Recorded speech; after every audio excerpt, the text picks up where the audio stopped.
Thưa thầy có sợ chết không? Xung quanh lúc đó có hàng chục người đang đi theo. Điện thoại giơ lên.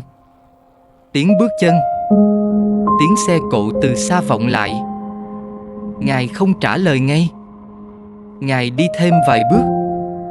Như thể câu hỏi đó cần được đi cùng một đoạn đường trước khi có câu trả lời. Rồi Ngài nói: người hỏi đó về nhà, nằm xuống và không ngủ được cả đêm. Không phải vì sợ hãi, mà vì lần đầu tiên trong nhiều năm, họ nhận ra mình chưa thật sự sống. Chúng ta sẽ đến câu đó. Nhưng trước tiên, bạn có bao giờ để ý không? Những người không sợ chết thường là những người sống khác hẳn so với những người sợ. Không phải vì họ liều lĩnh, không phải vì họ không biết đau, mà vì khi bạn không còn sợ điểm cuối, bạn bắt đầu chú ý đến từng bước đang đi. Hãy hình dung bạn đang ngủ ngoài trời tối nay. Không mái che, không biết trời có mưa không, không biết có ai đi qua trong đêm không. Chỉ có mặt đất, bầu trời và hơi thở của mình. Đó là mỗi đêm của sư Minh Tuệ. Không phải một đêm, không phải một tuần, mà năm này qua năm khác, Ngài nằm xuống bất cứ đâu Ngài dừng chân, không cần biết ngày mai sẽ ra sao. Và Ngài ngủ được. Bạn thử nghĩ xem, bao nhiêu người trong chúng ta không ngủ được dù đang nằm trên nệm ấm, trong nhà kín, với điện thoại đầy pin bên cạnh. Bao nhiêu người thức đến 2-3 giờ sáng vì lo lắng về những thứ chưa xảy ra. Ngài không lo.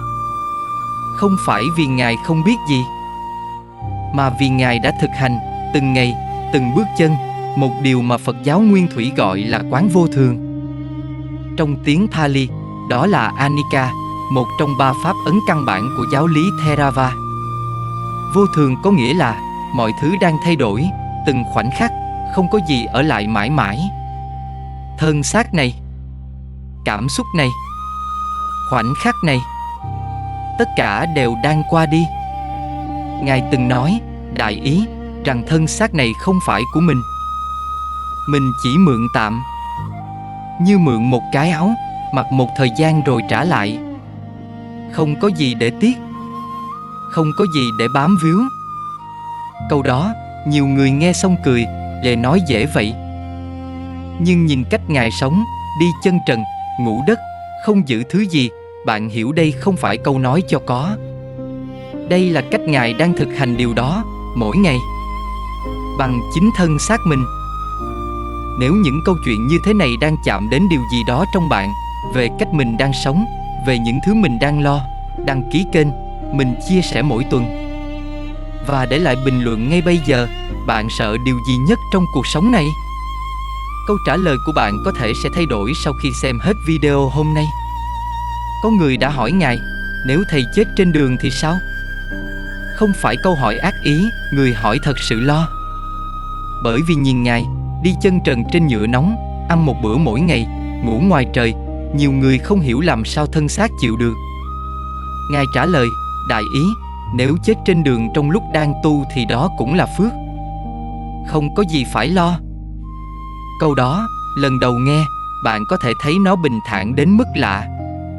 Thậm chí hơi khó chịu, vì chúng ta đã quen với việc mạng sống là thứ phải bảo vệ bằng mọi giá, phải lo lắng, phải cẩn thận, phải dự phòng. Nhưng đây là điều ít ai nói thẳng ra. Ngài không nói vậy vì Ngài không biết sợ.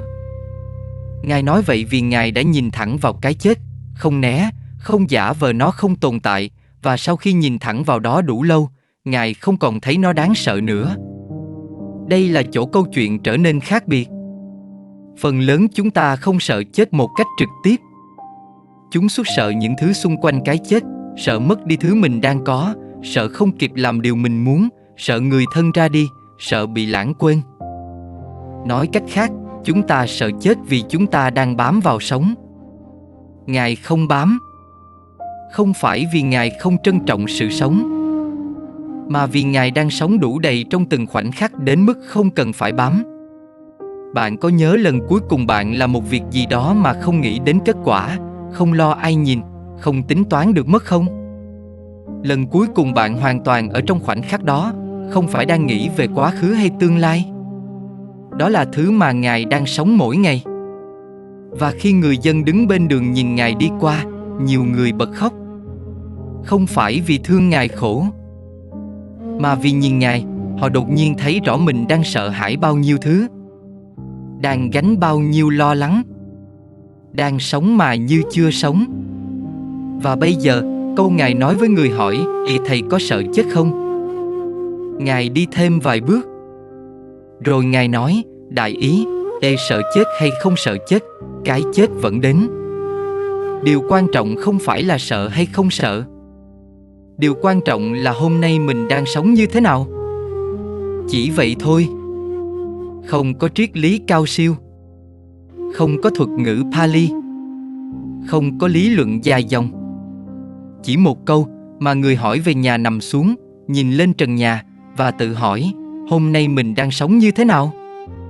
Và họ không có câu trả lời ngay. Đó là lý do họ không ngủ được. Bạn thấy không, Ngài không dạy chúng ta cách đối mặt với cái chết. Ngài đang soi lại cho chúng ta thấy cách mình đang đối mặt với sự sống. Chúng ta sợ chết, nhưng lại đang không dám sống thật.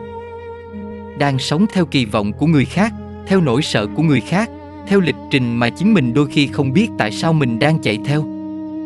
Ngài đi chân trần trên đường quốc lộ, không biết ngày mai ra sao, không cần biết, và đó là sự tự do.